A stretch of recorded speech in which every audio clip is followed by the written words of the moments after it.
안녕하세요. 반갑습니다. 사실 저는 지금 이 정당으로 정권이 교체되는 것은 원하지 않아요. 대중들이 알고 싶어하는 것은 뭐냐? 개별 사안에 대한 이걸 알고 싶어하는 게 아니라 이러한 일들이 어떻게 서로 연결되는가. 그다음 그 배후에는 뭐가 있는가를 알고 싶어하거든요. 이거를 굉장히 잘하는 게 저 사람들이에요. 굉장히 악용을 하죠, 이거를. 대표적인 게 그걸 잘하는 게 누구냐면 김어준이에요. 그게 김어준이 뉴스공장에서 하는 일이 그 짓을 하는 겁니다. 또 하나가 유시민이에요. 지금 제가 제일 화나는 게 자유주의 정당, 자유민주주의 정당의 정치 커뮤니케이션이 아니라 전체주의 정당의 선전선동. 오빠 처음에는 그냥 이러다가 이게 자꾸 반복되니까 보이잖아요, 수가. 탁현민 수라는 게 뻔한 거 아닙니까? 제가 이제 놀란 건 뭐냐면 특히 민주당 의원들 보고서 놀라는 건 초선들 애들 딱 보면 애들이 그냥 기본 개념이 없어요.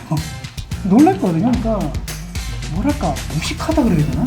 아시잖아요. 저 사람들 종북자파 아니거든요. 그 주제가 못 됩니다. 제가 볼 때는 그냥 잡것이에요. 또 하나가 요번에 그 윤희숙 의원 있잖아요. 다가갔잖아요. 그게 제가 볼 때는 올바른 설득 커뮤니케이션을 보거든요. 의원 책도 사실 제가 안 봤어요. 근데 왜냐하면 첫 책 제목이 좌파 정책이더라고요. 제일 결정적인 타가가 뭐냐면 무상급식제였어요. 무상급식. 이 바보 같은 짓을 한 겁니다. 그때 무상급식하면 나라 망한다 그랬죠. 나라 망했습니까? 아무것도 아닌 걸 가지고 그 난리를 친 겁니다. 댓글 좀 읽어보는데 저도 칭찬하는 댓글 좋아하거든요. 아무리 칭찬하는 댓글이 다 하더라도 역시 진중권 좌파 빨갱이 잡는데 뭐 이렇게 나오잖아요. 그럼 날 불쾌하게 해요. 막 하다가도 의욕이 떨어져요.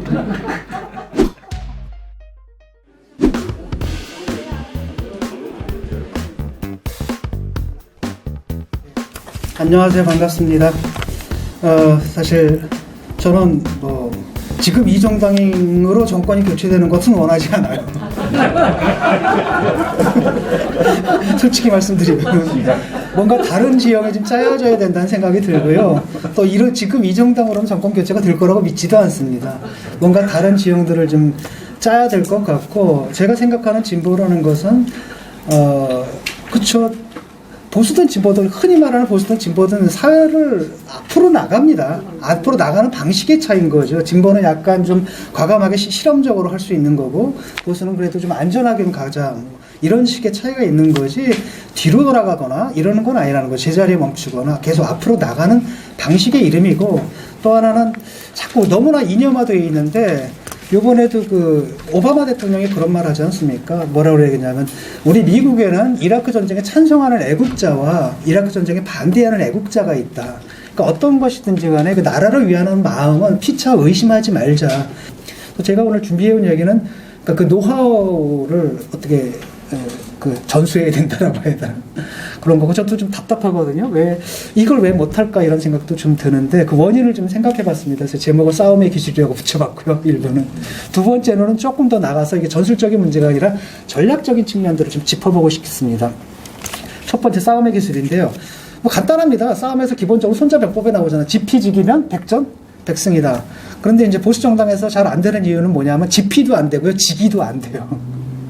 다시 말하면 자기가 어떤 위치에 있으면 지금 자기 상태가 어떤 것인지, 그다음 내가 이런 말하게 되면 남들이 어떻게 생각해야 할지, 그러니까 자기 객관화 능력이 좀 없거든요. 그러니까 자기가 누구인지를 잘 몰라요. 내가 누구인지 말해줄 수 있는 자는 누구인가. 리오왕 신세가 돼버렸거든요. 그래서 그게 이제 옛날 같으면은 남을 신경 쓸 필요가 없었어요. 왜냐하면은 그때는 주류였잖아요. 그러니까 내가 얘기를 하게 되면 그게 그냥 주류의 견해가 되거든요. 사회 다수의 견해가 되니까 남을 신경 쓸 필요 없습니다. 그리고 보통 보수 정당을 갖다가 지지했던 우리 사회 엘리트층들 있잖아요. 그분들은 굉장히 자기 성공에 대한 확신이 강한 사람이에요. 남의 말 듣는 사람이 아닙니다. 너희들 실패했지, 나는 성공했잖아. 이런 확신이 강하기 때문에 굳이 남의 말을 기울이거나 이런 게 아니라 가르치려 드는 이런 성격들이 있는 거죠. 근데 여러분들이 하도 이제 집권층을 오래 하다 보니까 아직도 우리나라 보면은 뭐냐면 여당은 아직 야당처럼 행동하고 있고 야당은 아직도 여당으로 착각하고 있는 것 같아요.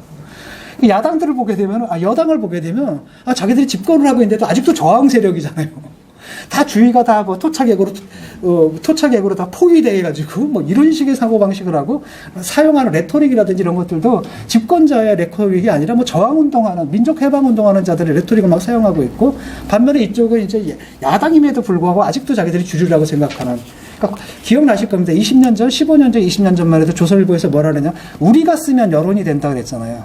이제 그런 시대 지났거든요, 이제. 써도 여론 안 됩니다. 근데도 그때는 이제 자기가 쓰면 여론이 되니까 굳이 자기를 객관할 필요가 없는 거예요. 내가 곧 진리고 그냥 받아들여졌거든요.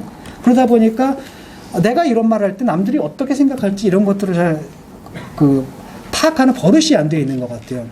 반면에 옛날에 이제 이쪽에 진보 쪽 사람들은 국가 권력에 이제 탄압을 받았잖아요. 그때 믿을 건 하나밖에 없거든요. 민중밖에 없는 거예요. 그러니까 이 사람들을 설득하고 우리 말이 어떻게 비춰질지 이런 것들이 아주 그냥 체질화되어 있거든요. 그러니까 한마디로 선전선동에 능한 거죠. 사실 저도 대학 다니면서 운동권이니까 우리가 밥 먹고 한 게 그거예요. 정세 분석하고요. 조직하고요. 선전선동하는 거거든요. 그런데 이게 익숙하다는 겁니다. 그러니까 항상 그런 식으로 어떻게 하면 이게 사람들한테 먹힐 것인가, 이 슬로건이 먹힐 것인가, 안 먹힐 것인가, 지금 이 순간엔 이런 슬로건을 내세워야 된다. 이런 부분에도 굉장히 민감한데, 옛날에는 이제 그런 거 없었잖아요. 여러분들이 주류였을 때는 그냥 밀어붙이고 말 안 들으면 그냥 잡아가두고 뭐 국정원이니 뭐 보안사니 뭐 등등등등 해가지고 이러다 보니까 그 설득 커뮤니케이션에 대한 개념들이 좀 없는 것 같아요. 국민들을 설득해서 가야 된다라는 이런 그 기술이나 이런 것들을 잘 못 배운 것 같고 아직도 이제 거기에서 취해 있다 보니까 자기를 객관화하지 못하는, 그래서 그게 주로 어떤 걸로 나타나냐면 막말로 나타나요. 그러니까 자기들이 속 시원하죠. 막말하면. 근데 이게 이제 다른 사람들이 볼 때는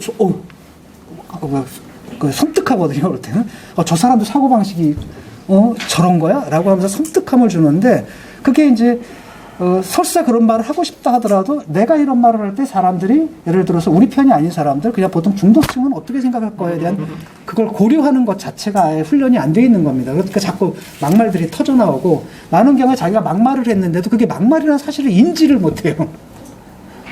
오히려 남들이 이상한 거야. 니들이 이상한 거고 너희들이 나를 정치적으로 공격하고 나는 할 만한 거야.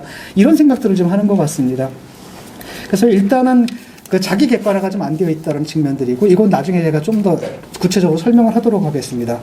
또 하나는 지피가 안 돼요. 상대를 알아야 되는데, 이제까지는 상대를 공격하는 게 상대를 갖다 상대의 논리를 공격하고 반박하거나 이런 식이 아니었잖아요. 그냥 탄압하는 거였거든요. 무조건 탄압하고 그냥 빨갱이 딱 붙이면 그냥 모든 게 해결되던 시기가 있었죠. 옛날에 뭐 반공이 국시가 아니었다. 사실 맞잖아요.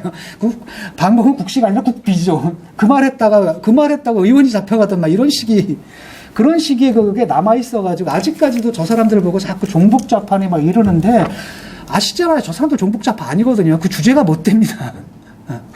제가 볼 때 그냥 잡것이에요.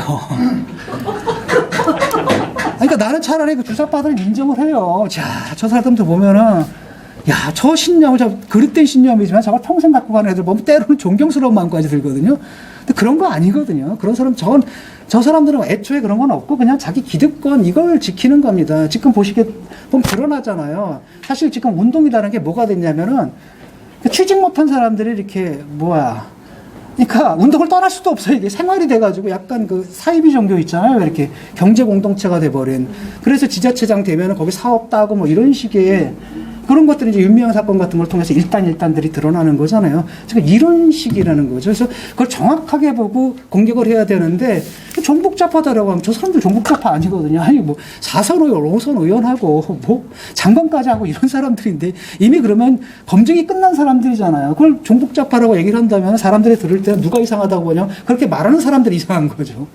쟤들은 아직도 저러고 있네? 이렇게 되면서 오히려 거기 자기를 깎아내린다는 걸 못 본 겁니다. 그러니까 정밀 타격이 안 되는 거예요. 그러니까 저 사람들의 잘못하는 점들이 있으면 그걸 아주 분명하게 딱 짚어서 쪽집게처럼 핀셋으로 공격을 해야 되는데 그게 아니라 뭐냐면 그냥 융단 폭격을 하는 거예요. 마구마구 융단 폭격을 하는데 목표는 저기 있는데 엉뚱한 데다가 막 융단 폭격을 막 해야 되거든요. 근데 그런 식이니까 사실 제대로 된 비판이 안 되는 거고 그건 저 사람들 아프게 하질 않아요. 그러니까 저 사람들 그런 비판하면 좋아하죠. 봐라. 여러분 봤죠? 쟤들이 저래요, 지금도. 아직도 저렇습니다. 봤죠? 우리가 좀 잘못한다 해도 당신들이 쟤들 찍을 거야? 그거 아니잖아. 지금 이렇게 가는 상황이라는 거죠. 그러니까 또 하나는 이제 그 비판이 왜 안 먹히느냐. 여러분들이 사실은 제가 하는 비판도 대단한 거 아니잖아요. 많은 사람들이 상식적으로 생각하면은 상식적으로 누구나 짚을 수 있는 비판인데 그게 이제 왜 여러분들이 하면 안 먹히느냐라면 이제 로고스하고 에토스의 문제인데 솔직히 말하면 여러분들이 지금 저 사람들 비판하는 거, 저 사람들이 하는 짓들 여러분들도 옛날에 했잖아요. 그렇죠? 그 말을 다 바꿔요. 이쪽이나 저쪽이나 항상 그렇습니다. 모두 뭐 찬성했다가 입장 바뀌면 또 바꾸고 이러다 보니까 자, 여러분들이 비판을 해봤자 니들이 옛날에 하자 그랬잖아요. 뭐 수사청도 당신들이 하자고 한 거 아니야? 뭐 이런 식으로 나오다 보니까 여기서 막혀버린다라는 겁니다. 그래서 비판을 하려면은 일단은 과거에 자기들이 그런 짓을 하지 않았어야 되는 거고, 그래서 에토스가 굉장히 중요합니다. 윤리적인 에토스와 논리적인 일관성이 있어야 되는데 그것 자체가 지금 없기 때문에 어떤 비판을 한다 하더라도 항상 되치기를 당하는 상황이라는 겁니다. 그래서 지금 상황 속에서 그걸 한순간에 바꿀 수는 없을 것 같고, 이제부터라도 여러분들이 비판을 할 때 저는 가장 큰 비판은 사실이라고 생각을 하거든요. 사실만큼 그 큰 비판이 없습니다. 그래서 기자들 만나면 항상 그렇게 얘기를 해요. 나 같은 평론가가 얘기하는 거 별로 중요한 게 아니다. 결정타는 결국 누구냐면 팩트다. 그리고 팩트를 찾는 건 당신들 기자들 일인데 왜 당신 기자들이 자꾸 컬럼을 쓰느냐. 당신들 팩트만 갖고 와라. 컬럼 우리 같은 사람이 얼마든지 쓴다. 그러니까 자꾸 논평을 하려고 그러지 말고 팩트를 찾아내라. 이렇게 얘기를 합니다. 그래서 어떤 비판을 하든지 간에 기본적으로는 팩트에 기반을 해야 되고, 허위로 잠깐 속일 수는 있어요. 하지만 모든 사람들을 영원히 속일 수는 없는 거잖아요. 그 다음에 그 허위가 드러났을 때 그게 말하는 사람의 신뢰만 계속 떨어뜨리기 때문에 가장 중요한 게 이제 그걸 말하는 사람이 얼마나 신뢰할 만한 사람인가? 저 사람이 평소에 자기 말을 지켰던 사람이냐? 그 다음에 저 사람이 평소에 자기 논리의 일관성을 유지했던 사람이냐가 굉장히 중요한 거거든요. 그렇지 않은 사람들의 말은 사람들이 항상 그 정치 공세지 진지하게 받아들여지지 않는다라는 겁니다. 그래서 지금부터라도 그러니까 너무 성급하게 생각할 필요는 없는 것 같아요. 정치적으로 뭐 타격을 주겠다 이런 생각보다는 그 정확하게 비판들을 해서 야당이 지금 하는 역할이라는 게 정확한 견제잖아요. 지금 저 사람들 잘못하고 있는 게 너무나 뻔히 보이잖아요. 그걸 비판하기 위해서 거짓말할 필요 없어요. 그걸 필요해서 억지를 부리거나 그걸 비판하기 위해서 원칙을 저버릴 필요는 없다는 겁니다. 항상 사실에 입각해서 비판, 그 다음에 원칙에 입각해서 비판을 하고, 또 과도한 비판들 있잖아요. 그런 역효과를 내기 때문에 정확하게 저들이 잘못한 부분에 대해서 비난받을 만큼의 비판만 하고, 때로는 그들이 한 것 중에서 우리가 봐도 좀 이해가 되는 부분이 있다고 한다면 그 부분에 대해서 이해를 좀 해주는 식으로, 그게 이제 principle of charity라고 해서 호의의 원칙이라고 그래요. 그러니까 상대방이 말을 했을 때 일단 그 상대방의 말을 그게 합리적이다라고 간주를 해주고, 그 내부에서 이제 합리적이게끔 그 사람들의 말을 재구성해 주는 거예요. 근데 그럼에도 불구하고 이게 말이 안 되는 부분이 있을 때 그걸 가지고 비판을 해야 이게 제대로 된 비판이거든요. 그러면 그것은 저들도 반박을 못 해요. 그런 식의 비판의 훈련들, 사실과 원칙에 입각한 비판들을 하고, 그게 나중에 딱딱 끝났을 때, 그 비판이 맞았더라. 이게 이제 대중들한테 알려질 때 그게 정치적 신뢰감으로, 이 사람들은 비판 제대로 하네? 그 다음에 믿을만하네? 우리가 보지 못했던 부분을 미리 짚었네? 괜찮네? 이런 식으로 정치적 신뢰감이 돼서 그게 자산으로 쌓이는 거고, 그런 자산을 쌓는 작업을 이제부터라도 좀 했으면 좋겠습니다. 그 다음에 이제 가장 훌륭한 비판은 뭐냐면, 저는 계속 얘기를 하거든요. 말이 필요 없다. 그냥 대안이다. 저도 막 그러거든요. 제가 글을 쓰게 되면, 사이다다 그러는데, 사람이 사이다 먹고 살 수는 없다. 밥 먹고 살아야 되고, 그건 결국 대안이다. 지금 저는 민주당은 몰락이 확정됐다고 봐요. 왜냐하면 어떤 정치 집단도 자기들이 내세우는 가치관을 배반하면서 저렇게 노골적으로 배반하면서 오래 갈 수는 없거든요. 그리고 지금 저기 보게 되면 하는 짓도 지금 보죠? 신현수, 민정수석. 대통령이 20년 직위가 아니라고 하잖아요. 그럼 큰 문제가 있다는 얘기입니다. 제가 1년 전부터 계속 뭐라 그러냐면, 대통령이 좀 이상하다. 의전 대통령 같다. 결정은, 그래서 계속 내가 얘기하는 게 도대체 이 나라 누가 통치하느냐 계속 했는데, 일단 이렇게 딱 드러난 거잖아요. 그러니까 일단 가치관들, 이 사람들 보게 되면 표방하는 가치관을 다 저버렸거든요. 위선이라는 게 드러났잖아요. 그 다음에 또 하나는 뭐냐면 절차를 무시하잖아요. 절차를 무시하고, 등등등등. 그래서 이거 오래 가지 못하는데, 문제는 뭐냐면은, 만약에 여러분들이 지금 온전한 정당이었다 그러면 벌써 게임 끝났다고 보거든요. 게임 뭐야. 아직 대안이 되는 게 문제지.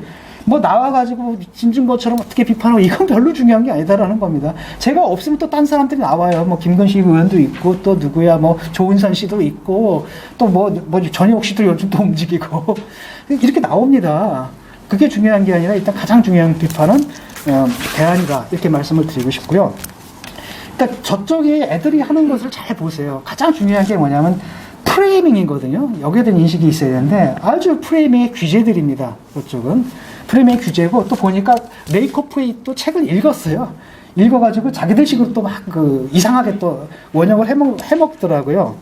그래서 보통은 논쟁을 할 때 일단 프레임 안에 들어가게 되면 이때 지는 겁니다. 그러니까 제가 어떤 비유를 드냐면 바둑의 천재는 누굴까요? 커제일까요? 이세돌일까요? 이렇게 얘기를 하죠. 근데 바둑의 천재는 커제도 아니고 이세돌도 아닙니다. 누구냐? 바둑판을 발명한 사람이에요. 그러니까 바둑판을 발명하게 되면 그 어떤 내놓으라는 모든 사람들이 그 위에서 놀게 돼 있다는 거거든요. 프레임을 깐다라는 게 바로 그걸 말하는 거예요. 예를 들어가지고 그걸 잘하는 사람들 이재명 같은 사람 참 잘하잖아요. 이번에 기본소득 확 던졌죠? 저는 사실 기본소득이랑 굉장히 현실성에 떨어지는, 현재로서는 떨어지는 정책이라고 보는데 저 사람 손해 안 봅니다. 일단 저 깔아놓게 되면 찬성이든 반대든 해야 돼요, 모두가. 자기 판 위해서 노는 거거든요. 그러면서 그 이슈를 이끌고 나간다라는 거죠. 근데 보통은 이제 그게 뭐 기본소득 같은 건 저는 뭐 꽤 괜찮은 프레임이라고 생각하거든요. 올바른 정책적 프레임. 예, 그렇습니까? 예. 그걸 받은 건데, 아니, 김종인 씨가 나중에 받았어요, 그거를. 받아가지고, 예. 그거를 받아가지고 한 것 같은데, 일단은 그래서 보통은 상대방이 프레임을 선점했을 때는 그걸 반대하는 게 아니라 숟가락을 얻는 게 좋아요. 그냥 같이 들어가서, 맞다! 그래서 빨리, 이슈가 안 되게 만들어버리는 건. 이슈가 안 되게 만들어버리는 식으로 이제 가야 되는데, 되게 이제 저 사람들이 하는 프레임 중에서 문제가 되는 프레임이 뭐냐면, 그릇된 프레임을 자꾸 깔잖아요. 예컨대 검찰개혁 하면 괜찮잖아요. 사실 국민적 합의도 있고 여러분들도 검찰개혁 자체에 반대하지 않잖아요. 근데 이상하게 하고 있지 않습니까? 그런 건 바로 뭐냐면 검찰개혁을 빌미로 해서 자기들이 기득권을 챙기는 거 아닙니까? 자기들에 대해서 수사하지 말라. 그 다음에 검찰을 자기들이 죽겠다라는 거잖아요. 근데 이걸 어떻게 프레임을 까냐면 검찰은 사탄이다, 악마다 이렇게 프레임을 깔아가고 그 다음에 검언유착? 뭐 이렇게 깔잖아요. 이런 프레임들을 깔거든요. 그래서 이 프레임을 깔고 들어오기 때문에 보통 그 안에 들어가게 되면 지는 겁니다. 그래서 검언유착 그러면 아니다, 권언유착으로 가야 된다. 그래서 이런 프레임을 해야 되고, 그 안에 들어가서 개별 사실들을 해봤자, 그거 논쟁이 안 됩니다.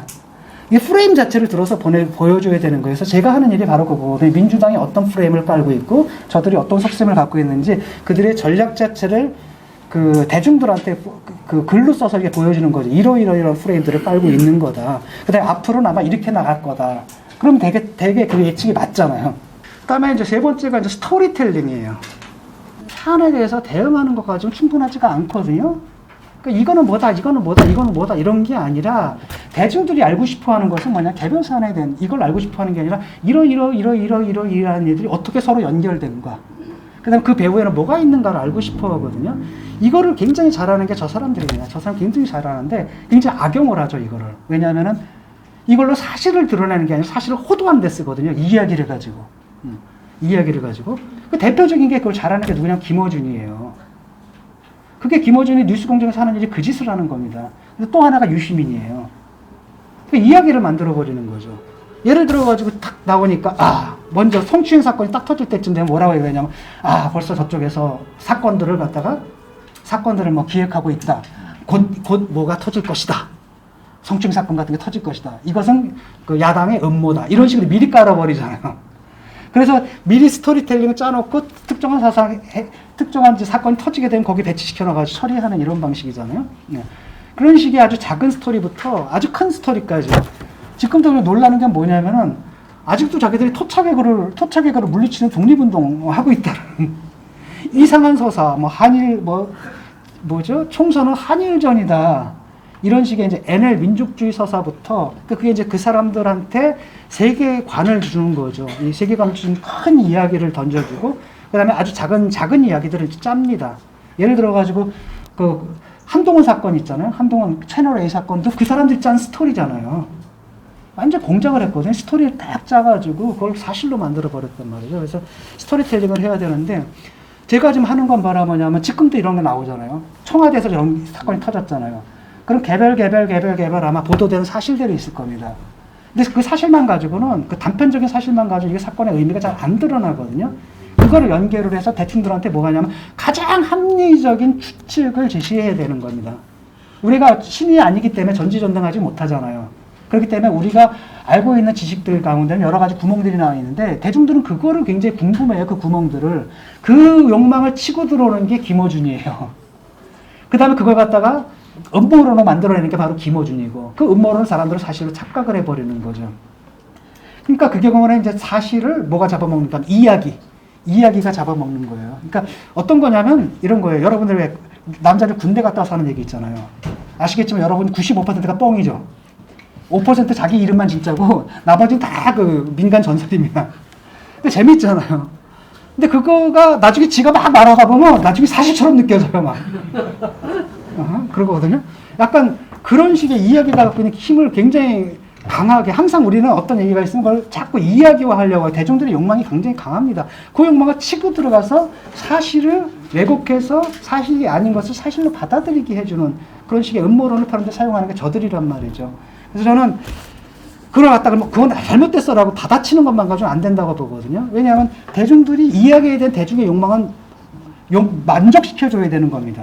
그 부분을 만족시켜주는데 저들과는 다른 방식으로 만족시켜줘야 되는 거죠. 저 사람들 와가지고 거짓말을 하잖아요. 자기들 기득권을 추적하잖아요.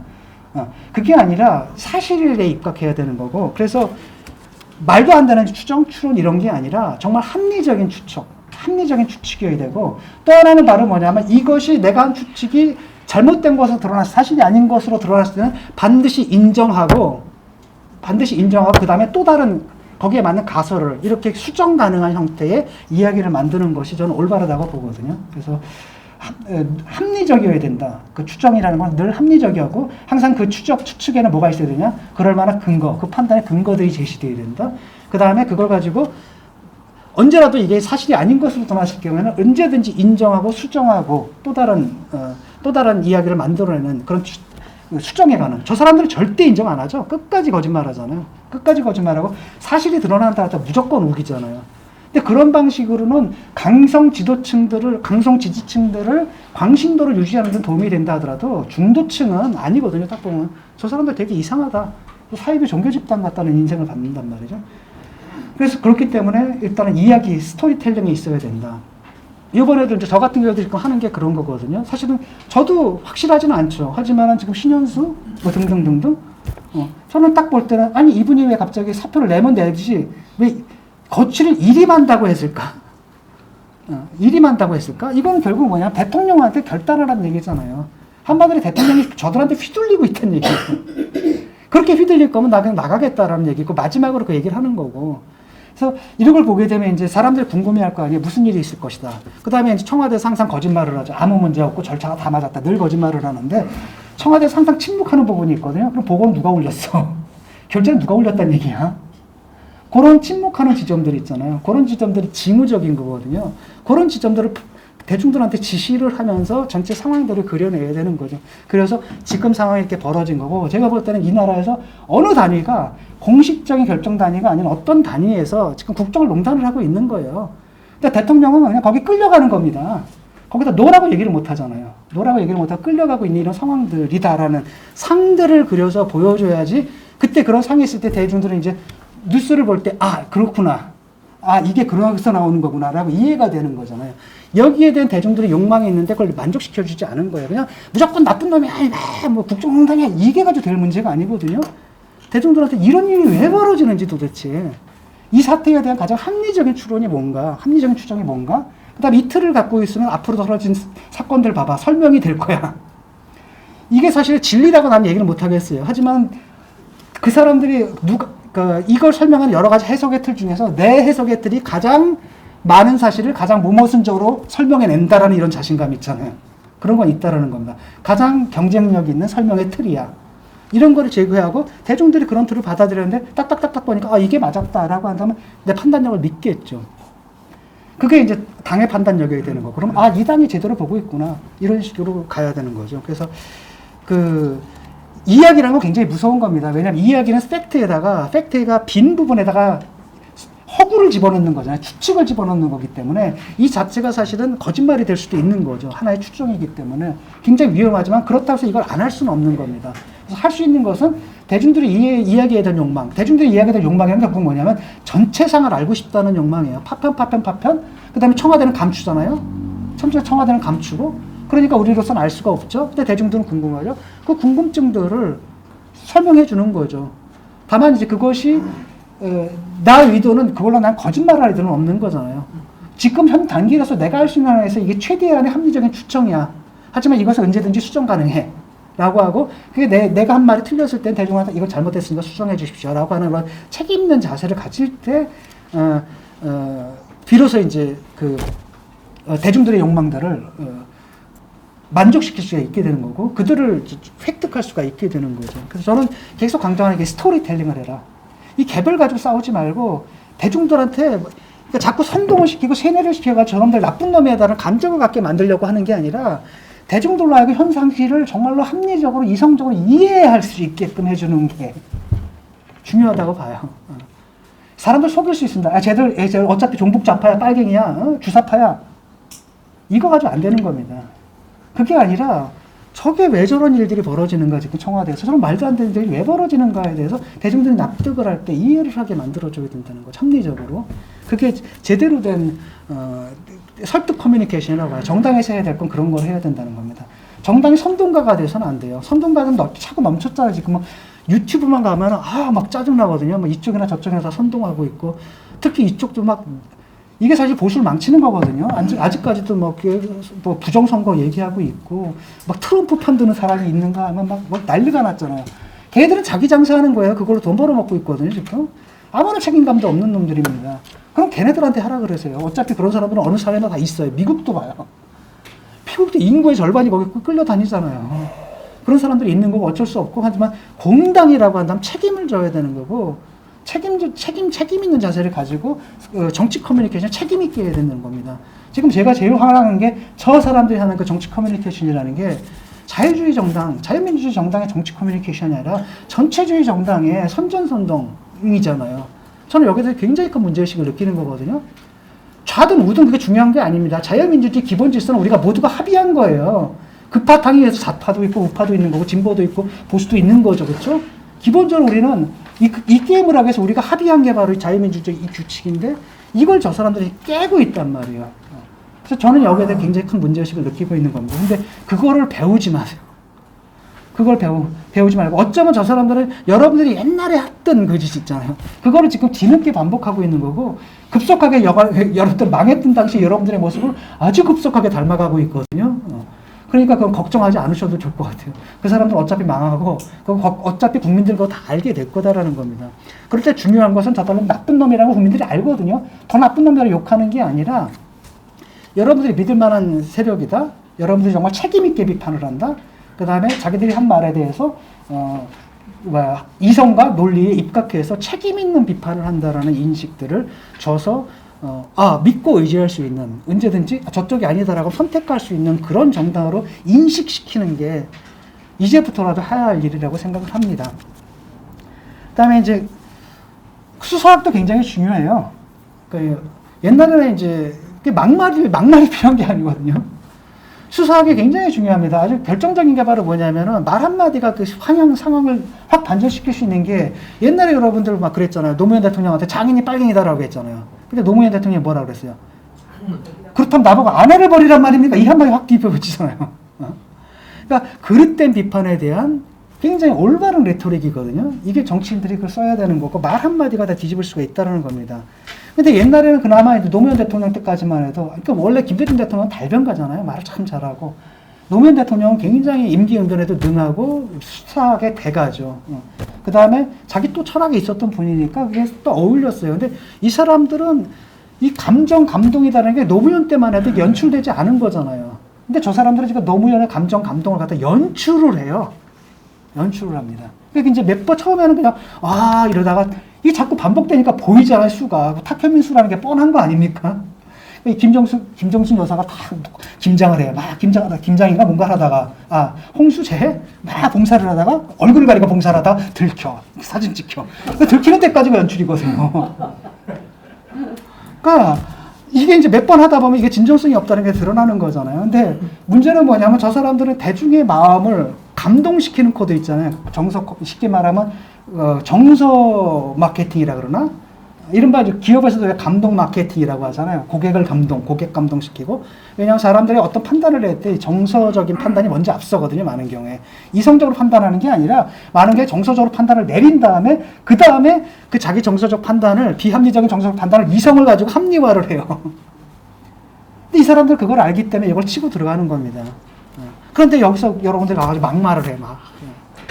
세월호 딱 터졌으면 말이 필요 없습니다. 일단 유가족 아픔과는 같이 해야 되는 거잖아요. 근데 그걸 왜 못해?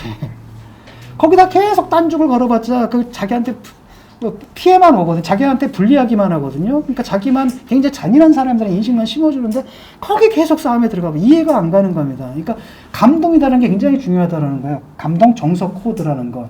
근데 저 사람들은 이걸 알고 있기 때문에 이미 그걸 이제 활용을 하는 거죠. 활용을 하는데 이제 매번 이제 뽀록이 나는 겁니다. 왜냐? 진정성이 없기 때문이에요. 감동을 시키겠다라는, 인위적으로 감동을 시키겠다라는 이런 것들. 그래서, 그러니까 사고를 자꾸 칩니다. 얼마 전에 우리 호국 영령들 비행기 타고 왔었잖아요. 그때 비행기 그걸 갖다가 유해를 옮겨놨잖아요. 쇼를 위해서. 이건 황당하거든요. 근데 여러분들 그걸 왜 못 물어요? 그건 엄청난 거거든요. 이건 있을 수 없는 일이라는 거예요. 그러니까 저 사람들 중요한 건 호국 영령이 아니라 자기들의 연출이 더 중요하다는 사실이잖아요. 그런 걸 밀고 들어가야 되는데 그것도 못 물더라고요. 굉장히 중요한 사안이거든요. 그래서 저도 나중에 이제 그것도 한번 쓰려고 그러는데 이 사람들이 그 선동 기법들 약간 애매동동권 방법이거든요. 그런 것들이고 지금은 뭐냐면 자꾸 납니다. 옛날에 노무현 대통령 어땠냐면은 딱 전방에 갔을 때 그 이등병인가 와가지고 대통령님 안 와봐도 되겠습니까? 그래서 막 달려들잖아요. 그러니까 이게 격식이 없었다는 얘기거든요. 그럼 대통령이 안 와도 주고 이랬단 말이죠. 그 다음에 이등병이 뭐랍니까? 대통령 한번 해주세요. 됐고요. 맞고요. 맞습니다. 맞고요. 있잖아요. 그거 한 번만 해달라고. 그러니까 또 해주잖아요. 그러니까 이게 이등병이 이제 그런 요구를 할 정도로 이게 격의가 없었다는 얘기잖아요. 근데 지금은 뭐냐면 자꾸 연출을 해요. 시장 다는데 어떤 일들이 벌어졌나 한번 생각해 보세요. 가가지고 경기 그지 같아요 했더니 어떻게 됐습니까? 난리가 났죠. 가는 곳마다 항상 그런 일들이 벌어지거든요. 이게 그러니까 자기들이 지금 그 역효과가 되는 거예요. 이게 연출을 하려고 하는데 이번에도 무슨 임대 아파트인가 거기 가가지고 또 사고 치잖아요. 자꾸 그런 식의 이제 사고가 터지는 겁니다. 그래서 이런 것들을 저들이 그걸 잘못 이용하고 있는 거예요. 하지만은 굉장히 중요한 것은 감정이 굉장히 중요하다는 겁니다. 일단은 사람들은 감정부터 모든 판단을 일단 감정에 의해서 내리게 되고 많은 경우 이성은 그 뒤에 들어와요. 그러니까 어떤 사안을 대해서 이게 말이 안 되라고 꼼찍꼼찍 따지는 게 아니라 일단은 그들과 공감대를 형성한 다음에 그 위에서 이성적 비판이 들어가야 되는 거라는 거죠. 그래서 감정을 잘 하고 또 레토릭에 굉장히 주의해야 되는 게 얘네들도 옛날에는 노무현 대통령 레토릭은 정확했잖아요. 왜냐하면 사실 연좌제는 말이 안 되는 것이고 그 다음에 또 정확하게 그렇다고 자기 아내를 버린 거 아니잖아요. 그냥 바로 정면 돌파하는 게 정치적으로도 폴리티컬리 커렉트했단 말이에요. 정치적으로 올바른 것을 아주 적합한 미학적 형식에 담아가지고 친 거라는 말이죠. 지금 이 사람들이 레토릭 딱 쓰는 걸 보면은 완전 거짓말한 데 쓰고 있거든요. 지금 기억나시는 거 있죠? 미사일을 뭐라고 불러요? 발사체라 그러잖아요. 그 다음에 블랙리스트는 뭐예요? 체크리스트라 그러고 증거인멸은 뭐예요? 증거 보존이고 그 다음에 피해자가 아니라 뭐예요? 피해 호소인이고 이 말장난을 하거든요 지금. 이 사람들 그러니까 레토릭에 민감한 거예요. 왜냐하면 언어가 갖고 있는 힘이 있거든요. 언어는 존재 수립적 기능을 해요. 사람들이 그 언어를 사용하게 되잖아요. 그러니까 예를 들어가지고 이런 겁니다. 그러니까 민감한 게 저도 처음에 딱 들어서 제일 잘못된 레토릭이 뭐였냐, 진보에서 잘못 사용한 게 바로 뭐냐면 양심적 병역 거부 이렇게. 양심이란 말 쓰면 안 되거든요. 왜 사람들이 그럼 군대 갔다 오면 나는 양심 없다는 얘기야? 이렇게 된단 말이에요. 당장 나오는 게. 근데 거기서 이야기하는 양심이 그런 게 아니잖아요. 신념에 따른이잖아요. 신념에 따른 병역 거부 이렇게 있으면 쉽게 갈 텐데 양심이라고 붙이는 바람에 굉장히 고생했잖아요. 그 또 하나는 이제 제가 했던 게 바로 이제 동성애를 갖다가 성취향이라고 부르는 거예요. 이렇게 딱 불러버리다든지 이렇게 되면은 취향은 간섭할 수 없는 것이다. 이런 식의 그게 성립이 되잖아요. 그런 방식으로 어떤 거를 대중들이 쓰느냐에 따라서 굉장히 많이 결정이 됩니다. 존재수립적 기능을 하기 때문에 레토릭에 특히 주의를 해야 되고 사실은 이것 자체가 잘못 사용되면 이 사람들처럼 선전선동이 되거든요. 그래서 제가 늘 강조하는 게 강호에 사파가 너무 많아. 사파가 많아서 정통무역을 하자는 겁니다. 정통파로 가야 되고 항상 거짓말하지 말고 원칙과 사실에 입각해서 그 다음에 지금 당장의 이익이 아니라 장기적인 이익을 생각하다라는 겁니다. 어느 정치인이 저를 찾아와가지고 자기가 올바른 정치적 결정을 내릴 텐데 이걸 가게 되면 당에서 욕을 많이 먹겠다 그러더라고요. 그래서 제가 뭐라고 얘기를 했냐면 그냥 가라. 왜냐하면 그것이 장기적으로 당신의 정책 자산이 될 것이다. 눈앞에 이익에 하지 말아라. 당에서도 마찬가지입니다. 지금 당장의 이득이 아니라 지금 눈앞의 이익이 아니라 장기적인 저 당은 지금 손해를 봄에도 불구하고 자기 원칙을 지키네. 거짓말은 안 하네. 이런 것들이 쌓이게 되면은 그게 이제 나중에 신뢰감으로 돌아온다라는 겁니다. 그래서 올바른 수사하기 필요하고 예를 들어 저는 이제 두 가지를 기억을 하는 게 옛날에 그 유승민 원내대표의 그 연설이 있었잖아요. 근데 그 후에 이제 잘렸죠. 그때 저는 그 연설을 딱 듣고 감동을 받았거든요. 내가 보수주자의 연설에 끌릴 수가 있구나라는 걸 처음 경험했거든요. 그렇게 만들어야 되는 겁니다. 근데 그런 정통이 좀 사라져버린 거고, 또 하나가 요번에 그 윤희숙 의원 있잖아요. 나와가지고 사실 빨갱이 소리 하나도 안 했죠. 그냥 5분간인가? 그때 딱 그 연설만 딱 했는데 사람들한테 다가갔잖아요. 그게 제가 볼 때는 올바른 설득 커뮤니케이션을 보거든요. 그렇게 가야 된다는 겁니다. 그래서 늘 여러분들이 올바른 말을 하기 위해서 입에서 띄어야 될 게 그놈의 좌파, 사회주의, 빨갱이, 종보 이것 빼고 말을 해라. 이것 빼고 말하는 법부터 배워라. 왜냐면 그 말 예를 들어서 솔직히 말하면 그 윤희숙 의원 책도 사실 제가 안 봤어요. 받았거든요. 근데 왜냐하면 책 제목이 좌파 정책이더라고요. 딱 보는 순간에 난 버렸거든. 이걸 딱 보는 순간에 이거는 정책에 관한 얘기가 이념화되어 있다는 인식만 딱 준단 말이죠. 그러니까 윤희숙 의원의 책조차도 나 같은 사람이 딱 보면 이거 뭐야? 수국골통이네. 안 보게 되는 거야. 아예. 왜 그렇게 만드냐라는 거죠. 그 말을 함으로써 여러분들이 던지는 정치적 메시지의 수신인의 범위를 확 좁혀놓는 거예요. 딱 좁혀놓는 거죠. 그래서 제가 늘 감탄한 게 지금 한강에다 전선을 쳐야지 왜 낙동강에 전선을 쳐? 그리고 낙동강 2부분 다 빨갱이래. 이게 뭐 하냐라는 거예요. 이해가 안 되거든요. 그러니까 주전장을 떠나가지고 자기들만의 전장에 해가지고 자기 스스로 자폐를 해버렸어요. 이렇게 고립이 돼버린 거예요. 난 그 이해가 안 되거든요. 넓은 곳을 나와가지고 싸워야 되는데 스스로 완전히 전선을 축소를 해가지고 들어와서 거기서 좌파 빨갱이 막 이러고 있으니까 짜증나는 거죠. 일단 그런 말을 딱 던지는 순간에 저도 그렇거든요. 보면은 저도 그래요. 댓글 좀 읽어보는데 저도 칭찬하는 댓글 좋아하거든요. 아무리 칭찬하는 댓글이다 하더라도 역시 진중권이 좌파 빨갱이 잡는데 뭐 이렇게 나오잖아요. 그럼 날 불쾌하게 해요. 막 하다가도 의욕이 떨어져요. 내가 하는 논평이라는 게 이 사람들의 신념을 확신 강하게 해주는 거야? 하고 싶지가 않아요, 더 이상.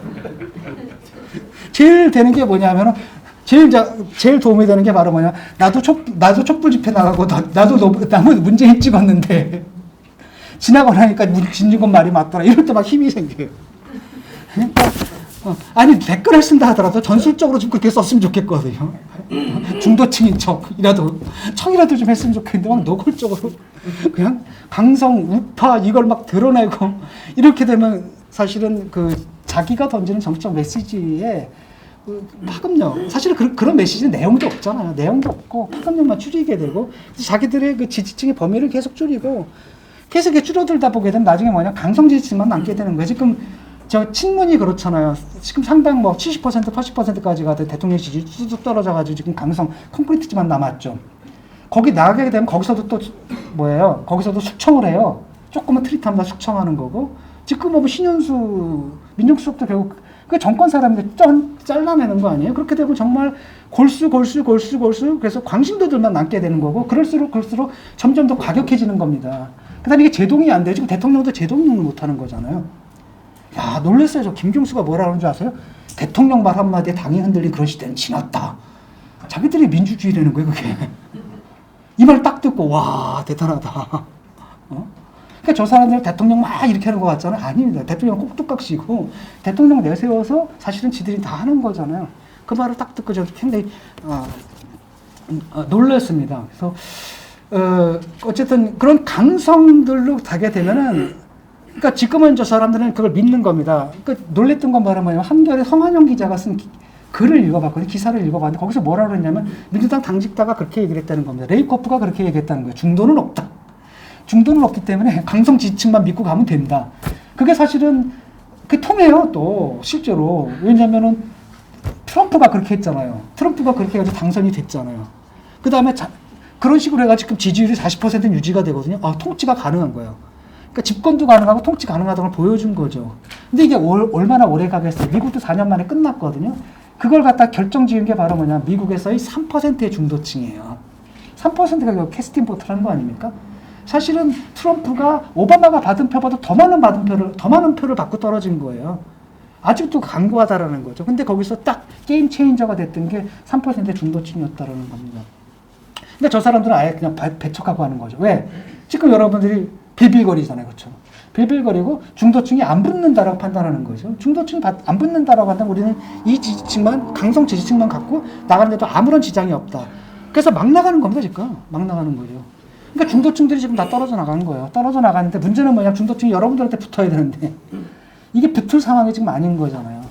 그러니까 김종인 위원장이 과거 두 정권에 대해서 사과를 하고, 그 다음에 5.18에 대해서 반성하고 사과하는 모습들을 보여주고, 근데 이런 것들이 이제 성과가 뭐랄까, 입법 성과라고 해야 되나? 입법 성과라든지 이런 것들을 구체적으로 뒷받침돼서 나타내야 되는데, 그런 후속 움직임 같은 게 잘 안 보이거든요. 그러니까 아직은 저게 그냥 정치적 제스처인가 보다 라고만 생각하는 거지, 그 진정성이 국민들한테 와닿지 않고 있다는 점이 있는 겁니다.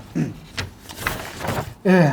그래서 지금 상황에 대해서 좀 제가 이제 여기까지가 그거고요. 그 이른바 스킬이죠. 싸움의 스킬이고, 저는 이제 대충 이런 식의 틀을 가지고 저 사람들과 싸움을 좀 시작한 거고요. 지금 상황이 어떤 상황인지를 좀 봐야 될 것 같은데, 저쪽도 그렇고, 그 다음에 국민의힘도 그렇고, 제가 볼 때는 사실은, 뒤쳐져 있어요. 시대의 흐름에 굉장히 크게 뒤쳐져 있다는 생각이 들거든요. 지금은 우리나라 사회가 어떻게 발전해 왔냐면은, 모든 사회가 그렇듯이 농경사회를 거쳐가지고, 농경사회에서 산업사회가 된 다음에, 그 다음에 정보화사회로 넘어갑니다. 유럽 같은 경우에서 농경사회에서 산업사회로 넘어간 지가 벌써 산업혁명 200년 됐잖아요. 200년이 됐고, 정보사회로 넘어가기 시작한 게 60년대 후반부터예요. 마샬 맥루한 막 나오고, 다니엘 벨의 이데올로기의 종을 막 쓰고 이럴 때가, 이데올로기라는 게 결국 산업혁명의 이데올로기거든요. 막시즘이든 진보든 좌파든 간에 이게.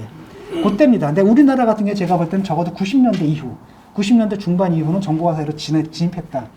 그것이 의미하는 바는 뭐냐면, 실제 물질적인 재화의 생산, 가공, 유통에 종사하는 사람들의 수보다 정보의 생산, 가공, 유통에 종사하는 사람들의 수가 더 많다는 거예요. 전체 노동인구 중에서. 그러니까 노동 현장에서 일하는 사람들보다 사무실에 앉아서 컴퓨터 앞에 일하는 사람들의 수가 더 많은 사회라는 거죠. 그게 한국이고, 보시면 아시겠지만은 지금 카카오가 시가총액이 현대자동차를 넘었잖아요. 근데 카카오는 거 물질성이 있어요, 없어요? 아무것도 없는 거예요. 그냥 비트맵이거든요. 비트맵에 불과한데 지금 넘었다는 겁니다. 지금 전 세계에서 잘 나가는 것들은 구글은 그냥 신이잖아요. 지금 됐고. 그 다음에 또 하나는 뭐냐면 애플과 삼성을 보게 되면, 삼성은 아직도 하드웨어 중심이잖아요. 애플은 뭐 중심입니까? 소프트웨어 중심이잖아요. 이런 게 있다는 겁니다. 그게 이제 애플은 삼성의 기술을 필요로 하고, 삼성은 애플의 상상력을 필요로 하고, 이런 관계라는 거죠. 그러니까 정보화사를 확 넘어가 버렸는데, 사실은 김대중 정권하고 노무현 정권 때 그 정보화사회로 넘어가는 걸 한 거예요. 김대중 정권이 지식기반 경제 얘기를 했잖아요. 그게 이제는 재화를 생산하는 게 아니라 뭘 생산하는 겁니까? 지식을 생산하는 거고, 정보를 생산하는 단계다라고 제대로 본 거고, 노무현 대통령 거기 맞는 수평적인 네트워크. 그렇잖아요. 이제 옛날엔 오가니제이션, 조직이었는데 그게 아니라 사회적 커뮤니케이션자가 수평화돼야 된다. 그래서 평검사들하고 맞짱 뜨고 토론하고 막 이랬단 말이죠. 이런 거였는데, 지금 이 사람들은 좀 거꾸로 가고 있는 거예요. 지금. 거꾸로 가고 있는 겁니다. 어쨌든 보면은 이 사람들이 정보화 흐름을 타는 건 딱 하나예요. 뭐냐? 비리 저지를 때. 그러니까 옛날 비리 들으면 여러분들이 저질렀던 그 LCT 비리 있잖아요. 그건 되게 건설 비리죠. 인허가 비리예요. 그런 비리는 그 비리가 나면 건물이 있어요. 이렇게 뭐가 있어요. 물질성이. 근데 지금 쟤네들 사고 치는 거 보세요. VIK부터 신라젠부터 라임, 옵티머스 이런 것들 보세요. 없습니다. 실제가 그냥 통장에서 계좌로 왔다 갔다 이러는 거예요. 이런 거거든요. 이런 비리라는 거죠. 그 비리 양상이 달라졌다는 건 바로 한국의 산업 구조 자체가 달라졌는데, 이런 변화 양상에 사실 두 세력 다 사실은 제가 볼 때는 부응하지 못하고 있는 겁니다. 첫째로는 아직까지도 많은 경우에도 지금도 보니까 이승만 타령하고 있고 박정희 타령하고 있잖아요. 이해가 안 가거든. 그 얘기를 왜 하는지. 그 역사로 배우면 안 됩니다. 이거를 막 국부 막 이렇게 얘기를 하면서 국부 만들기, 뭐 건국절 막 이렇게 근데 이해가 안 가거든요. 그러니까 그런 것을 하고 있다라는 거고, 그래서 사실은 아직까지도 만약에 보수 정당을 지지하는 사람들 정치적인 아이덴티티를 형성하는 과정 속에 하는 게 자꾸 그런 식의 이승만과의 동일시, 아이덴티파이, 그 다음에 박정희와의 아이덴티파이. 근데 여러분 그래가지고 박근혜 정권 세웠다 탄핵당했잖아요. 그럼 끝난 건데 아직까지도 이렇게 매몰되어 있는 거예요. 그래서 보게 되면 아직까지도 많은 경우에 박근혜 정권이 탄핵됐음에도 불구하고 아직도 그 보수적인 사람들의 정치적 정체성 형성하는 데서 이게 굉장히 크거든요. 이게 강하고 그 다음에 당도 거기에 끌려가는 것 같고 사로잡혀 있다는 느낌이 많이 듭니다. 그래서 아직도 1979년 이전이다라는 느낌이 들고요.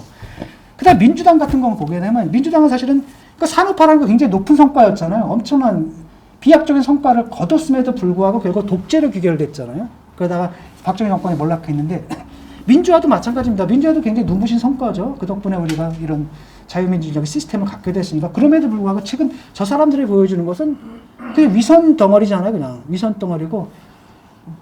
그러니까 옛날에 여러분들은 잘못하면 잘못했다고 인정했잖아. 이쪽으로 저러면 저쪽이든 이쪽이든 그랬잖아요. 인정을 안 해요. 기준을 바꿔요, 아예. 잘못하면 검찰을 개혁을 해야 되는 거고요. 그다음 법학을 잘못하면 사법부 개혁하는 거고. 그러니까 자기들 잘못할 때마다 항상 개혁 과제를 만들어. 잘못할 때마다 항상 적을 발명해요. 이게 되니까 이건 뭐냐라는 거예요, 도대체. 이거는 이게 자유민주주의의 그 기본적인 자유주의적 정당이 아닌 거죠. 전체주의적 정당의 성격이 강한 겁니다. 그래서 이 사람들 아직도 1987년 이전에 가 있다라는 거예요. 우리 사회를 이끌어왔던 두 개의 위대한 이야기가 끝난 거예요. 박정희 죽음과 더불어서 이미 산업화 서사라는 거 끝난 겁니다. 산업화라는 거대한 이야기가 끝난 거고. 그걸 대체한 게 1987년 서사잖아. 영화로 나왔던 1987년 서사. 그것도 이번에 아주 참담하게 끝난 거고, 어떤 면에서 조국한테 감사해요, 나는. 야, 저렇게 네가 정말 적나라하고 노골적으로 보여줘서 다행이다, 내가 정말.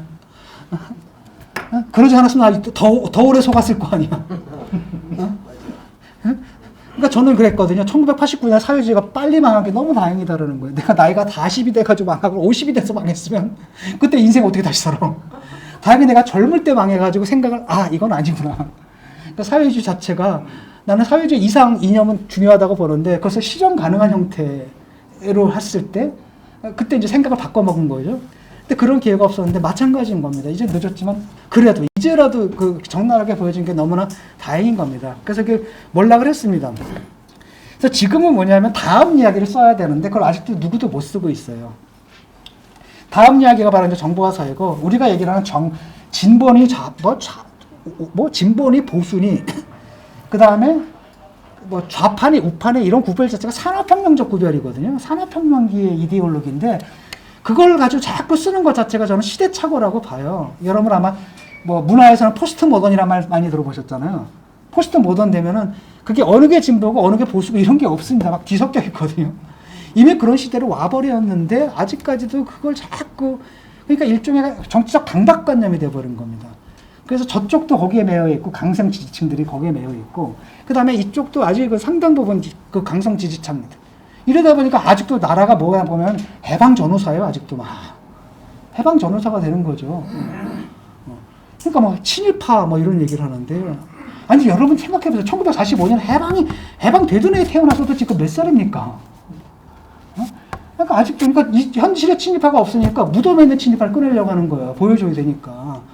이런 식의 시대착오적인 일들이 이제 막 벌어지고 있는 겁니다. 그래서 저는 다음 이야기를 쓰는 게 굉장히 중요하다고 봐요. 그래서 아까 이제 기본소득이라는 것들도 그 중에 하나거든요. 아직은 실현 가능성은 없다고 보는데, 이게 이제 뭐냐면은 미래로 가게 되면 모든 게 AI화 되잖아요. 생산성을 향상하는 겁니다. 생산성은 향상되는데 문제는 뭐냐면 AI가 된다는 건 많은 사람들이 일자리를 잃는다라는 거죠. 그 다음에 단순 반복적인 일자리는 다 사라지고, 심지어는 이제 정신노동까지 사라지는 거거든요. 펀드 매니저보다 훨씬 더 수익률이 높잖아요, AI가. 또 등등등등 이렇게 되게 된다면은 사람들이 일자리가 사라지는데, 그럼 이 대량으로 생산된 이 산물을 소비할 사람이 없어지게 되고, 이럴 때는 어떻게 되느냐면 그때는 기본소득이 나와야 되는 거고, 어떻게 보면 칼막스가 맞은 거예요. 칼막스 말이 맞는 거예요. 칼막스가 예언했던 상황이 그게 지금 다시 터지는 거거든요. 이렇게 됐다라고 한다면은 자본주의적 방식으로 찾아온 거죠, 이게. 그러니까 이것에 대해서도 지금은 당장은 아니다 하더라도 적극적으로 이렇게 가야 되거든요. 그래서 프레임을 먼저 깔고 선점하고 이래야 되는 겁니다. 그래서 그 밖에도 굉장히 많은 게 있어요. 노동 조건 이런 게 달라집니다. 지금도 옛날에 노동조합이라는 게 굉장히 중요했지만 지금 대기업 노동조합은 그 자체가 또 하나의 기득권층이거든요. 지금 그 사람들은 결국은 비정규직 노동자들을 그러니까 회사랑 같이 공범이 돼가지고 그들에 대한 그들의 노동력을 착취해서 그 이익을 공유하는 관계까지도 돼버렸단 말이죠. 이러다 보니까 사실 옛날에 진보 민주노동당 같은 경우는 민주노총의 조직적 기로에서 만든 정당인데 거기에 따라갈 수는 없는 거잖아요. 정당은 왜냐하면 노동조합은 이익 집단이지만 정당은 전 국민을 대변해야 되는 거거든요. 라고 했을 땐 이건 좀 달라져야 된다는 거죠. 뭐 이런 등등등등의 앞으로 굉장히 많은 변화된 상황들이 있겠고 특히 젊은 세대들 같은 경우 우리한테 굉장히 반감이고 제가 이제 학교 다니면서 토론 수업을 하잖아요. 엄청나게 보수적이에요. 엄청나게 보수적입니다. 특히 페미니즘은 아예 말도 못 꺼내게 하고 얘기도 못 꺼내게 하고 그 다음에 우리 그 586 세력에 대해서 굉장히 적대적입니다. 그러니까 솔직히 말하면 그렇잖아요. 왜냐하면 우리 586은 그래도 여러분 우리 아버지 세대죠. 여러 산업화 세대는 우리한테 그래도 아파트를 줬어요. 지금 586 세대 중에서 아파트 안 가진 놈 없죠. 다 강남에 다 아파트 다 갖고 있잖아. 그렇죠? 다 그랬던 겁니다. 그러니까 우리가 체제 내화시키기 위해서 아파트를 한 채 주고 그다음에 일자리를 줬단 말이죠. 우리 솔직히 말하면 취직 걱정은 안 했거든요. 일자리 주고 이걸 줬단 말이죠. 그렇기 때문에 정말 아버지인데 나쁜 아버지였죠. 나쁜 아버지지만 또 아버지 역할을 한 거예요. 근데 이놈의 좌파놈들은 딱 이른바 좌파라고 하는 놈들이 딱 들어서가지고는 우리한테 준 게 뭐 있어요? 지금 집 삽니까? 지금 못 삽니다. 일자리 줘요? 안 줘요. 그런데 지들이 우리를 가르치려 들어. 이걸 못 참아 하더라고요. 그 다음에 우리가 언제 여성 산업을 했냐? 나는 어렸을 때 태어날 때부터 여자 형제보다 대우받은 적 없어. 오히려 불이익 당해서 학교 다니면서. 여성 차별 니들이 해놓고서 말이야. 감히 니들이 우리가 뭘 잘못해. 우리 여자도 군대 안 가고 나는 군대 가. 그 시간에 걔네들 시험 공부해가지고 입사 공부해. 우린 불리해. 그런데 우리 보고 막 니들이 탓해? 말도 안 되는 거지. 막 이런 거거든요. 근데 그 중에는 이제 뭐 올바른 지적도 있고 내가 볼 때는 좀 과도한 그런 것도 있지, 편견도 있지만 굉장히 다르다라는 겁니다. 그러니까 이 젊은 세력들을 누가 차지하느냐가 굉장히 중요해요. 그리고 어차피 진보도 재생산이 끊겼습니다. 노동운동 이제 없어요. 학생운동 없습니다. 거기서 자라나오던 자대가 없어요. 또 하나는 그 전 세계적인 현상인데 미국도 그렇다고 그러더라고요. 지금 인재들이 정치로 안 와요. 옛날에 정치가 권력이 있었기 때문에 매력이 있었는데 이게 사실은 계속 감시가 심하다 보니까 이게 정상화되는 거잖아요. 정말로. 이러다 보니까 메리트가 없으니까 좀 한다는 놈들은 다 기업으로 가지. 일로 안 온단 말이죠. 그래서 지금 해야 될 게 저는 굉장히 중요한 게 이 젊은 세대들을 노려야 된다. 생각해보세요. 지금 586이 저 자리에 올라가는데 20년 걸렸어요. 그 와중에 아마 기억나실 겁니다. 조국이 썼던 진보 집권 전략 뭐 이런 거 있잖아요. 그런 식의 집권 전략이 필요하지 당장의 선거보다도 더 중요한 것은 좀 장기적인 전략이 좀 필요할 때다라고 보는 겁니다. 그때 눈앞에 선거에만 매몰돼가지고 이런 과제들을 소홀히 하게 되면 매번 그런 불리한 선거를 치르는 상황이 된다는 거죠. 그래서 이거 굉장히 전략적인 위기고 굉장히 전반적인 존재 자체의 위기이기 때문에 이 상황에 대한 인식이 좀 있었으면 좋겠다는 생각이 듭니다. 그리고 보수가 과거에는 굉장히 역동적이었거든요. 근데 지금은 이상해졌어요. 이렇게 자꾸 보수 그러면 정책에다 딱지를 붙여. 이건 좌파 정책, 저건 사회주의 정책, 이건 빨갱이 정책, 이건 무슨 정책. 이해가 안 가거든요. 옛날에 박정희 대통령을 생각해보세요. 박정희 대통령도 고교 평준화 했잖아요. 그렇죠? 그 다음에 의료보험 도입했죠. 국민연금 뭐 도입하고 다 했단 말이죠. 그 다음에 환경을 위해서 그린벨트 하고 다 했던 겁니다. 노태우 대통령 뭐 했습니까? 방공 이념 깼잖아요. 그 냉전, 북방 외교를 했단 말이죠. 그 다음에 김영삼 대통령도 원래 그 남북 정상회담 원래 하려고 그랬잖아요. 김일성이 죽는 바람에 못했지만 그걸 했던 거고. 그 다음에 김영삼 대통령이 뭐 했습니까? 역사화로 세우기 했었거든요. 그게 여러분 전통이에요. 여러분 전통입니다. 근데 그 다음에 전두환 노태우 감옥 보내고 뭐 다 했잖아요. 그러니까 그때 쉽게 말하면 국가가 요구하는 시대적 과제를 해냈단 말입니다. 그렇기 때문에 보수가 역동성이 있었던 거예요. 계속. 그 다음에 이명박 정권만 해도 뭐 사실 이명박 씨가 욕을 많이 먹지만 저 중앙차선제 같은 거 굉장히 잘했거든요. 저는 그거 굉장히 기대했어요. 아, 저렇게 실용적인 사람이 나 뭔가 하겠지. 근데 아마도 촛불 때문에 된 것 같아요. 그때 광우병 때문에. 그 다음에 확 떨어져가지고 이상해지더니 결국 저 모양이 됐단 말이죠. 그러니까 자기가 얘기한 대로 실용으로 갔다라고 한다면 저는 성공한 대통령이 됐었을 거라고 보거든요. 글로 딱 가게 되고 그때부터 이상해지면서 지금 뭐가 되냐면은 자꾸 딱지를 붙이게 되는 겁니다. 흥묘백묘가 필요하거든요. 역대 보수 정권 이런 적이 없었습니다. 예컨대 여러분들이 예컨대 박근혜 정권 탄생할 때 여러분들 구호가 뭐였어요? 경제민주화였잖아요. 근데 지금 그거 가지고 뭐라고 얘기를 해요? 좌파다 뭐 이렇게 얘기를 하잖아요. 그게 말이 됩니까? 그러니까 그때 시대적 과제가 사실은 그때는 빈부격차가 심하고 안정이 깨졌기 때문에 고용 불안정이 커지고 이렇기 때문에 그게 던져야 될 이슈였다면 그게 누구든지 가 던져야 되는 겁니다. 전 세계가 그렇게 가고 있어요. 보수 정권이다 하더라도 이른바 좌파로 것으로만 여겨졌던 그런 정책들, 환경이니 생태니 이런 것들은 지금 독일의 보수 정당까지 다 받아들여요. 그 다음 슈레더 같은 사람들도 뭐 하르츠 개혁이라든지 이런 것들도 다 하잖아요. 문제는 뭐냐면은 그 당시 그 시대가 요구하는 국가적 과제를 누가 더 적합하게 해내느냐 이런 과정 속에서 이것도 택할 수 있고 저것도 택할 수 있고 이렇게 돼야 되는데 지금 지지자들을 갖다 이념적으로 조직을 하다 보니까 사람들이 항상 이념 딱지를 붙여요. 이렇게 이념 딱지를 붙이게 되면 결국 뭐냐면 정책적으로 할 수 있는 일이 하나도 없게 되는 겁니다. 왜냐? 보통 그 이념이라는 게 뭐냐면 시장 만능주의거든요. 모든 걸 기업한테 맡겨라, 시장에 맡겨놔? 그럼 정부가 할 일이 없어요. 그렇잖아요. 그럼 집권 왜 합니까? 할 일이 없어진다는 거죠. 정부라는 게 기본적으로 하는 게 바로 뭡니까? 경제 조정적 기능과 사회 재분배 기능이죠. 사회 복지적 기능을 해야 되는 이게 정부의 역할인데 이걸 다 좌파다 이렇게 딱 해버리면 사실 할 게 없는 거. 그러니까 맨날 프레임 싸움에서 지는 거예요.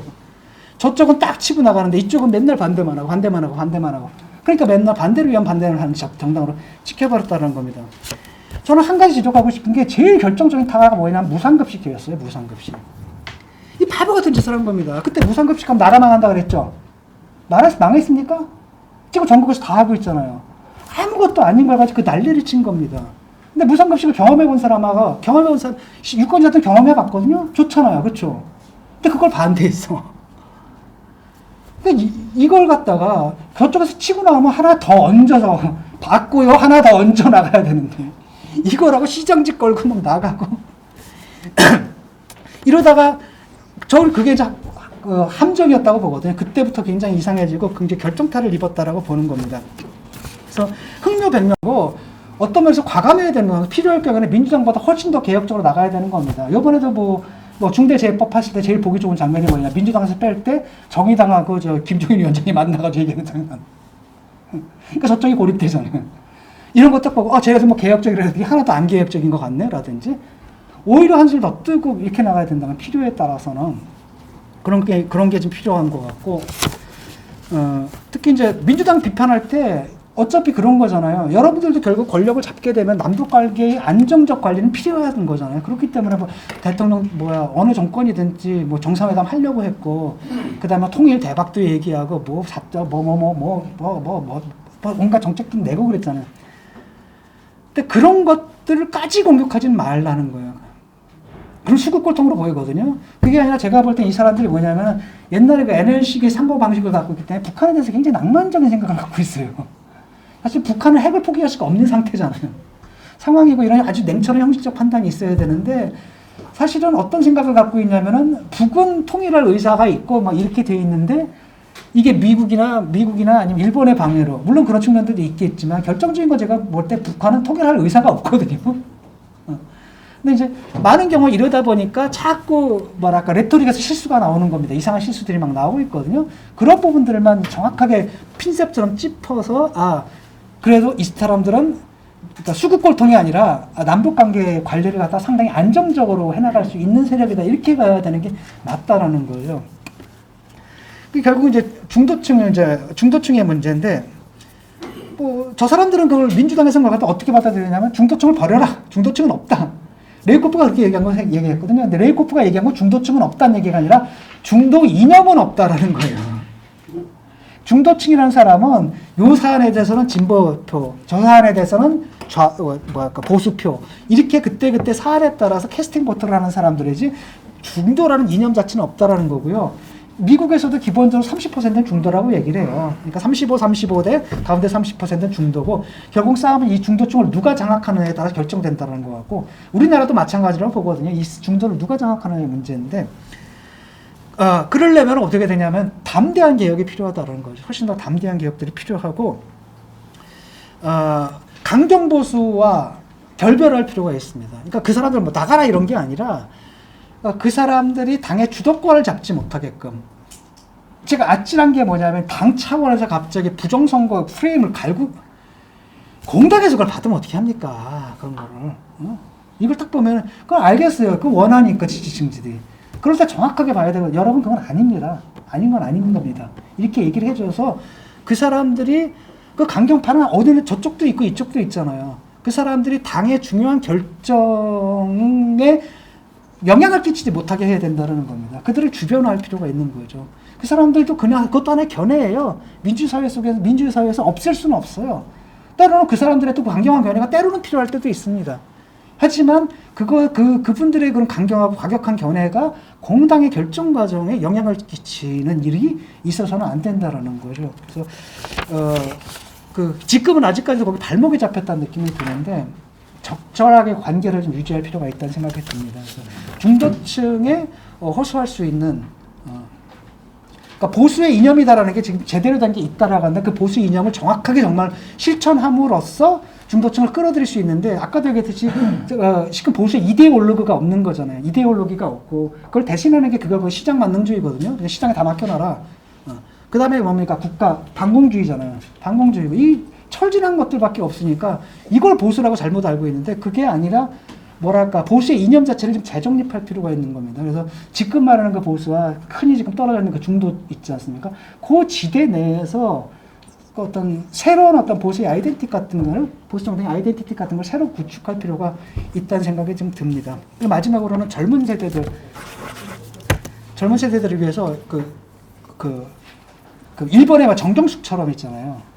제가 이제 놀란 건 뭐냐면, 특히 민주당 의원들 보고서 놀라는 건데, 초선들 애들 딱 보면 애들이 그냥 기본 개념이 없어요. 놀랐거든요. 그러니까 뭐랄까 무식하다 그래야 되나?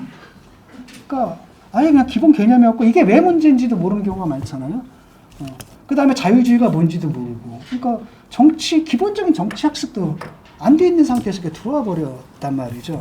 그 선배들도 사실은 정치 학습이 들어가고 하지만, 이게 다 옛날에 자유민주주의 정치 학습이 아니라 옛날 우리 운동권 정치 학습이잖아요. 그러다 보니까 그 밑에서 안 그래야 그 젊은 애들까지도 거기 포섭이 돼가지고 막 이상해지는 것들을 봤거든요. 그래서 좀 보수는 나는 그 엘리트주의가 있어도 된다고 보거든요. 보수는. 그러니까 우리는 이제 평등주의자지만 엘리트주의자. 그러니까 정말 뛰어난 애들이 있을 겁니다. 젊은 사람들이 있어가지고 봐서, 보수 돈 많잖아요. 그냥 앉아가지고 맨날 그 이상한 보수 유튜브 보면서 슈퍼챗 날리지 말고, 그 돈 있으면 애들 뽑아서 장학생 만들어서 여기저기 교육을 시키고 유학도 좀 보내고, 특히 독일 같은 경우에 이제 메르켈 같은 수상 같은 경우 굉장히 안정적으로 잘 하잖아요. 어머니 리더십이라고 해야 되나? 어머니 리더십. 원래 보수는 아버지 리더십인데, 어머니 리더십을 가지고 쫙쫙 해나가는 거라든지 배울 게 많잖아요. 그걸 좀 보고 배워오게끔 한다든지. 그래서 제대로 훈련이 된 애들한테 공천을 주고, 그 다음에 그 나이 드신 분들은, 저도 그렇거든요. 나이 드신 분들은 좀 한계를 알아야 돼요. 저도 지금 제 세대의 한계를 알거든요. 왜냐하면 젊은 애들이 하는 얘기들을 갖다 이제 못 알아들을 때가 많아요. 그래서 이제 통역을 해달라고 합니다. 이게 뭐냐. 처음에 막 따라가요. 야, 막 이게 무슨 뜻이야? 이게 무슨 뜻이야? 막 따라가다 어느 순간에 딱 포기가 되더라고요. 그러니까 선의는 알겠습니다. 어떤 세대든 간에 자기 다음 세대한테 자기 세대에 좋은 점을 주고 싶어 해요. 근데 문제는 뭐냐? 그 앞에 뭐가 붙었습니까? 자기 세대의. 근데 그 세대가 지났다는 인식을 해야 되거든요. 그렇다고 한다면 젊은 세대도 맡길 필요도 있습니다. 그들 물론 실수하고 많이 실수도 하고 여러 가지 뭐 시행착오를 겪겠죠. 그런 과정 속에서 크는 거잖아요. 라고 한다면 좀 물러나서, 이제 내 시대는 지났다라고 물러나서 그들한테 기회를 주고, 그들을 후원해주고, 그 다음에 그들의 경력을 관리해주고, 그들이 스캔들에 빠지지 않게끔 뭐 다 관리해준다라든지. 왜냐하면 정치인이 되려면은, 보셨죠? 이제는 뭐, 요만큼이라도 다 나오잖아요. 그러니까 이 관리가 처음부터 관리가 철저해야 되거든요. 그렇게 해서 에토스의 문제가 논리, 로고스를 갖춘 이런 그런 엘리트들을 좀 키워낼 필요가 있다라는 생각이 듭니다. 이게 제가 이 정당에 주고 싶은 말이었습니다. 감사합니다.